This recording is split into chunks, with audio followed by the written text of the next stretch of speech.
Hi, all. How's everybody doing? Don't forget to get in the giveaway. Drawing's July 31st, 2026.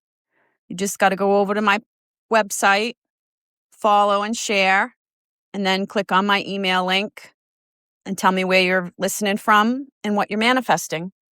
And you're in the giveaway. I got some awesome prizes, so get in there, tell your friends, have them get in there, and you'll get some awesome prizes. So with that being said, welcome back to the Divine Frequency. I'm your vibe coach, Jay. Today we're talking about something that can completely change the way you experience relationships. Not just romantic ones, but friendships, family dynamics, and even the relationship you have with yourself. Let's talk about mutual effort. Somewhere along the way, many of us were taught that we should be grateful for breadcrumbs.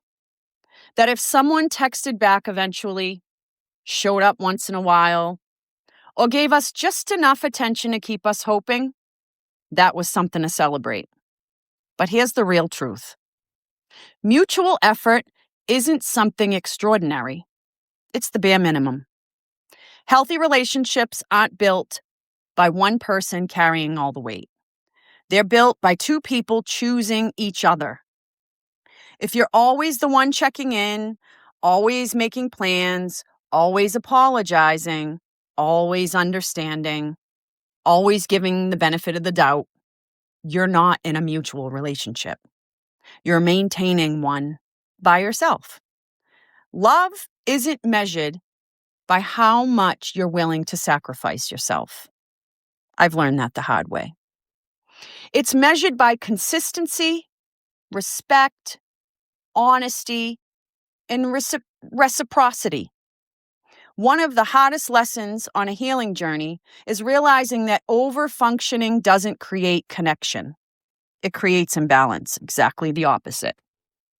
Sometimes we mistake our ability to love deeply as proof that we should keep trying harder. But effort should be returned, not chased. I'm going to say that again. Effort should be returned, not chased. If someone values your presence, you won't constantly wonder where you stand. Will every relationship have seasons where one person gives a little more? Absolutely. Life happens. People struggle.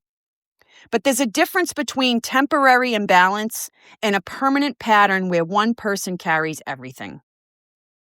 If weeks become months, months become years, and you're still waiting for someone to meet you halfway, ask yourself why you're accepting less than you're giving. Because here's another truth. You cannot convince someone to invest in a relationship they aren't choosing. No amount of explaining, overextending, or proving your worth will make someone show up consistently if they don't want to. And that isn't a reflection of your value. It's information. That's all it is. Sometimes we stay because we're attached to potential. I'm going to say that again. Sometimes we stay because we're attached to potential. We remember who they were at the beginning. We imagine who they could become. But healing asks us to accept people for who they consistently are, not who we hope they'll be. Mutual effort also means allowing people the opportunity to show you where they stand. Stop sending the second text every time. Stop making every plan. Stop carrying every conversation. Step back. Not to play games, but to create space for truth. Because when you stop overcompensating, you'll quickly see who's willing to meet you halfway. And while that truth can hurt, it can also set you free. One of the greatest acts of self-love is no longer confusing access with appreciation. Just because someone wants access to your energy doesn't mean they appreciate your presence. Your time is valuable. Your peace is valuable. Your heart is valuable. Protect it accordingly. Here's something I want you to remember. The people meant for your life won't require you to earn basic respect. They won't make you consistently feel like a reward. They won't make communication feel like pulling teeth. Mutual effort isn't asking for too much. It's asking for the minimum required to build trust. As you continue raising your vibration, your standards will naturally rise too. Not because you're becoming difficult, but because you're becoming aligned. Aligned people don't chase. They attract relationships built on respect, honesty, and equal energy.